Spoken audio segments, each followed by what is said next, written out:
Sorotan lainnya, saudara, jenazah seorang pria tanpa identitas ditemukan di pinggir tol Jagorawi kilometer 30, Kecamatan Citerep, Kabupaten Bogor, Jawa Barat, Senin sore. Jenazah ditemukan dalam posisi terikat dan terlentang. Ya, orang dibuang. Sesosok jenazah ditemukan dalam posisi terikat dan terlentang di rumput pinggir jalan tol Jagorawi, kilometer 30, Kecamatan Citerep, Kabupaten Bogor, Jawa Barat. Saat ditemukan, jenazah mengenakan kaos lengan pendek dan celana panjang berwarna hitam. Polisi bilang, jenazah korban telah dievakuasi dan dibawa ke Rumah Sakit Kramat Jati, Jakarta Timur untuk keperluan identifikasi. Polisi pun telah mengantongi identitas jenazah bernama Ujang Adiwijaya, warga Kecamatan Pancoran Mas, Kota Depok, Jawa Barat.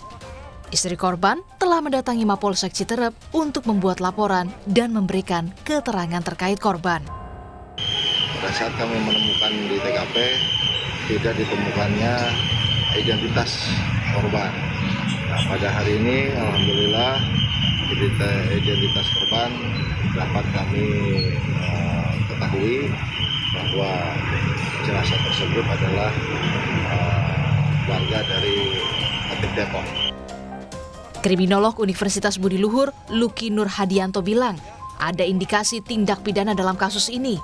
Ada unsur paksaan yang mengindikasikan korban mengalami intimidasi hingga berujung pada tindakan menghilangkan nyawa.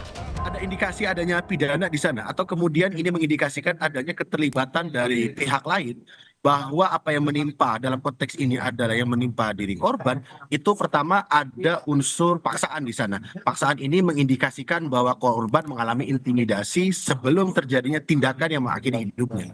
Yang kedua, saat kemudian intimidasi ini diperparah lagi dan kemudian diakumulasikan dalam bentuk kekerasan, maka tentu resikonya adalah menghilangkan nyawa dari diri korban. Apakah memang dengan tujuan tertentu meninggal sebelum adanya kekerasan atau dibalik, kekerasan akhirnya menimbulkan terjadinya korban jiwa. Garis polisi pun telah dipasang di lokasi. Polisi masih menyelidiki penyebab kematian korban. Tim Liputan, Kompas TV.